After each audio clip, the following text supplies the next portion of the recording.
अगर आगे चले तो शायद कभी न थकने वाले सूर्य के सहस्र नाम सुनते सुनते आप थक जाएंगे।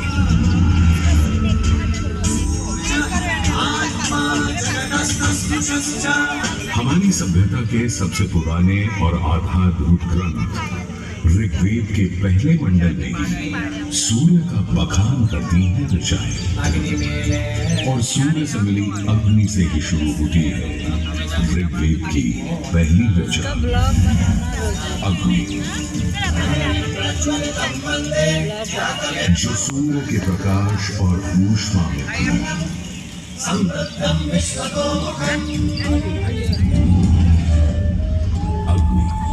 जो दावानल और ज्वालामुखी में प्रलयंकारी विध्वंसक के रूप में विद्यमान थी। अग्नि जो चौखट पर पहरेगा तथा चूल्हे में एक मित्र के रूप में भी मौजूद थी।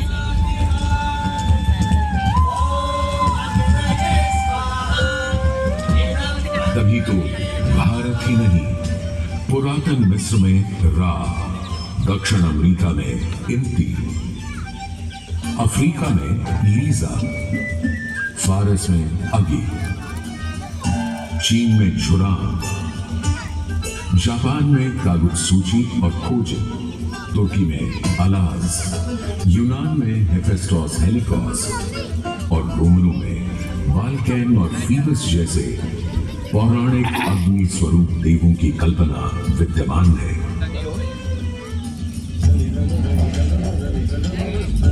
भारत में मान्यता है सूर्य ऋषि कश्यप और अदिति का पुत्र है।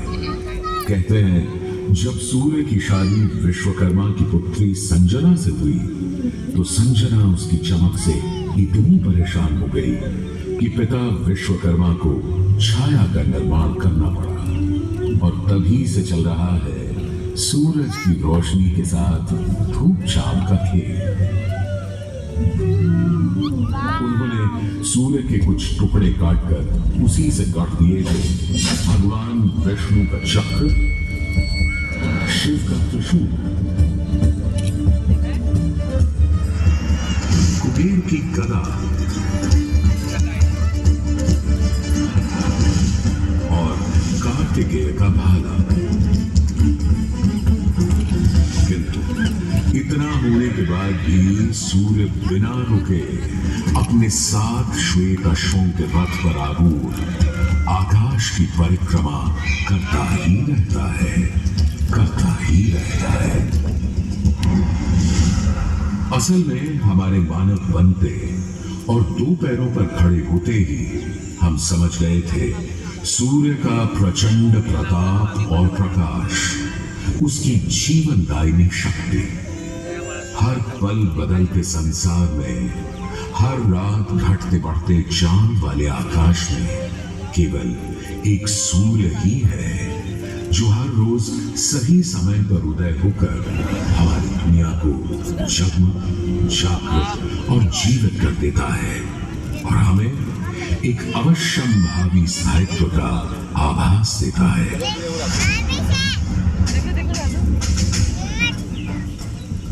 सूर्य से ही तो हमारी फसलें, फल, पक हमें भोजन देते हैं। सूर्य से ही तो हमें बादल और बारिश मिलती है। और सर्दियों में सूर्य जरा उठा तो जीना दूभर हो जाता है। पेड़ों के पत्ते झड़ जाते हैं, वन्य जीवन गुप्त होकर लुप्त हो जाता है और पूरी दुनिया बेरंग सफेद हो जाती है।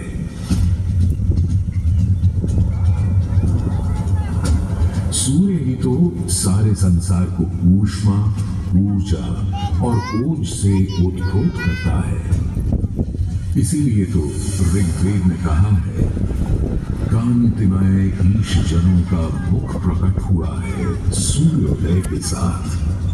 हे ईश्वर, इस आदित्य के उदय के साथ हमें अंधकार, दुर्भाग्य और पाप दोषों से भी बंधन मुक्त कर देना आज।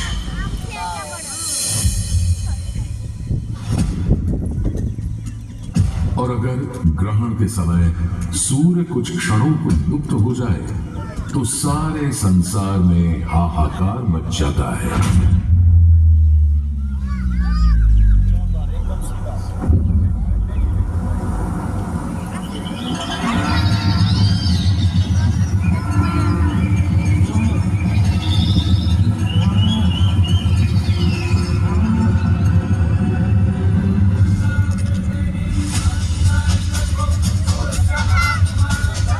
सूर्य के अनंत गुणों का प्रभाव ही तो है कि सारे संसार में आदिकाल से सूर्य की अर्चना, आराधना और सूर्य मंदिरों का निर्माण होता रहा है।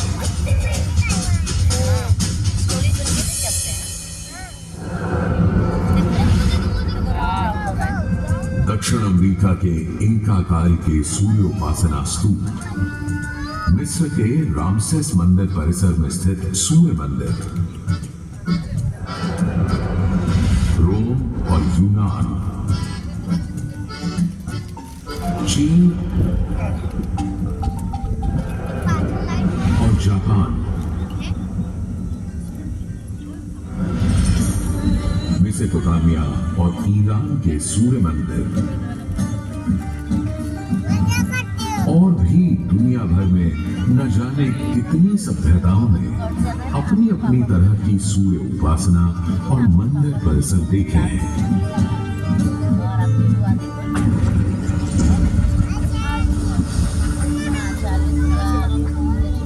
उत्तर में कश्मीर में बना मार्तंड मंदिर, जहां भारत भर के मंदिर परिसरों में सबसे विशाल है, पूर्व में ओडिशा का कोणार्क मंदिर सबसे वैभवशाली, पूर्वोत्तर में असम और मणिपुर के सुंदर सूर्य मंदिर देखते बनते हैं, तो दक्षिण में तमिलनाडु, केरल, कर्नाटक आदि के सूर्य मंडप अपनी अलग छटा रखते हैं। उधर उत्तराखंड, उत्तर प्रदेश, बिहार, मध्य प्रदेश, हरियाणा और हिमाचल में भी सूर्य मंदिरों की हार माला सी बनी है।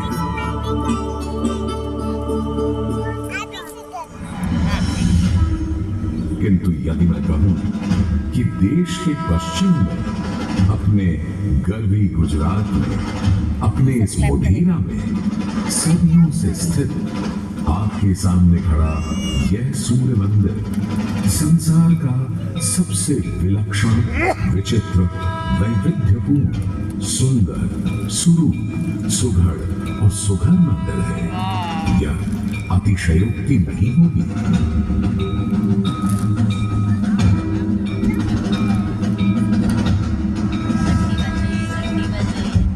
11वीं सदी में चालुक्य घराने के सूर्यवंशी सोलंकी सम्राट भीमदेव प्रथम ने तो यहाँ एक चमत्कार ही कर दिखाया। सम्राट भीमदेव प्रथम एक बड़े वीर और प्रतापी राजा थे। एक तरफ उन्होंने सोमनाथ का मंदिर तोड़ने वाले महमूद गजनवी से टक्कर ली और उसके तोड़े सोमनाथ को दोबारा से खड़ा किया, तो वहीं पूरे गुजरात में तमाम नए किले, मंदिर, तालाब और वाव बनवाए। उनके अद्भुत शिल्प प्रेम के आज तक साक्षी हैं सिद्धपुर का रुद्र महालय, पाटन का सहस्त्रलिंग तालाब, आबू और देलवाड़ा के मंदिर, वहीं उनकी प्रिय पत्नी रानी उदयमती ने बनवाई थी रानी की वाव।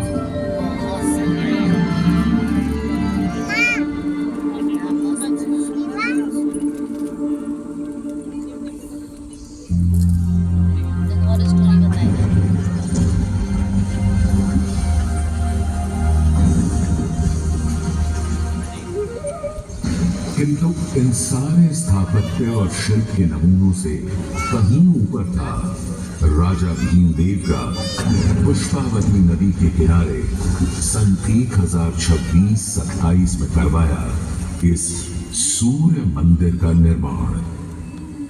मेहसाणा से 20 किलोमीटर दूर बने इस मंदिर में आज नदी भले थोड़ी दूर चली गई हो, पर मंदिर के ठीक सामने बना सूर्य कुंड इस सुंदर परिदृश्य में पानी की कमी खलने नहीं देता। सूर्य के प्रकाश पुंज और जल का यह खेल पूरे परिसर को तरंगित और झंकृत करता रहता है।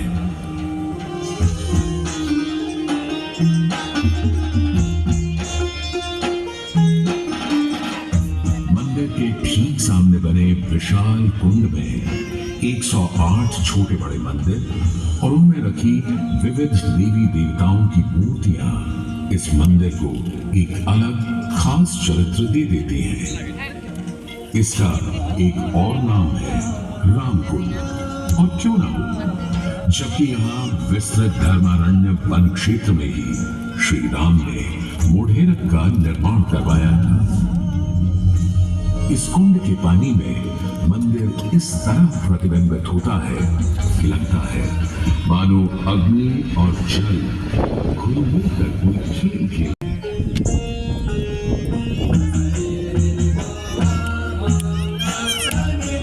तालाब की तरफ से सीढ़ियां चढ़ते ही एक सुंदर तोरण आपका स्वागत करता है।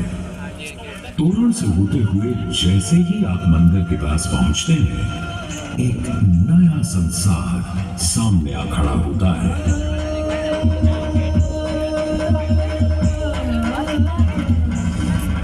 मंदिर के सभा मंडप के सोपान पर बने 12 खंभे साल के 12 मास दिखाते हैं, तो 12 आदित्य और 12 गौरी भी यहाँ पत्थर पर उकेरी गई है। सूर्य देव को समर्पित इस मंदिर में शिव, विष्णु और ब्रह्मा भी विद्यमान है, और इस मंदिर के हर कोने में खड़े हैं 10 लोकपाल, यानी इंद्र, वायु, अग्नि और कुबेर जैसे देव। आज भी हजारों तीर्थयात्री यहाँ उत्तरार्ध महोत्सव मनाने और सूर्य को प्रणाम करने आते हैं।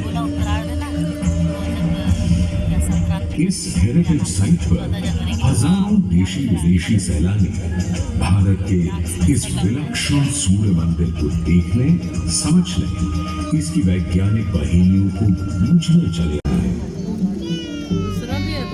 पूर्व पश्चिम धुरी पर पूर्वोन्मुखी यह मंदिर इस तरह रचा गया है कि विषुव पर्व के दिन, यानी उस दिन जब दिन और रात ठीक बराबर होते हैं, सूर्य की पहली किरण सीधे गर्भगृह में स्थापित सूर्य प्रतिमा पर ही गिरती थी।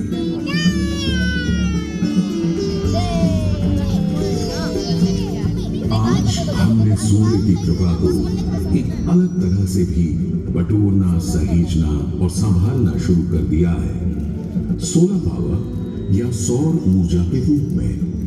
आज जब हमें अपनी धरती और पर्यावरण को खनन और प्रदूषण से बचाना है, तो ऐसे में भी सूर्य देवता ही तो हमारे सबसे बड़े मित्र बनकर सामने प्रकट हुए हैं। यहाँ बैठकर जो शो आप देख रहे हैं, वो भी दिन में इकट्ठी की गई सौर ऊर्जा से ही चल रहा है।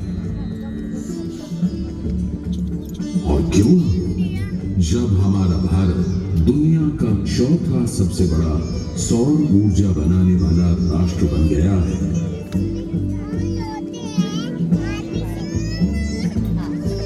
देखो इंडिया, इंडिया देखो इंडिया।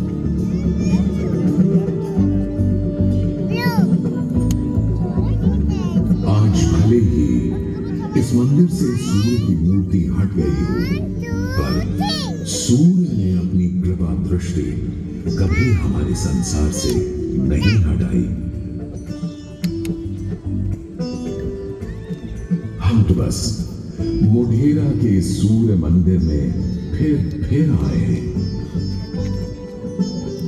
इतना नहीं। और कवि प्रदीप की लिखी इन पंक्तियों से आकाश में विद्यमान सूर्य से गुहार लगाएं कि जगत भर की जिंदगी के लिए, करोड़ों की रोशनी के लिए सूरज रे चलते रहना, सूरज रे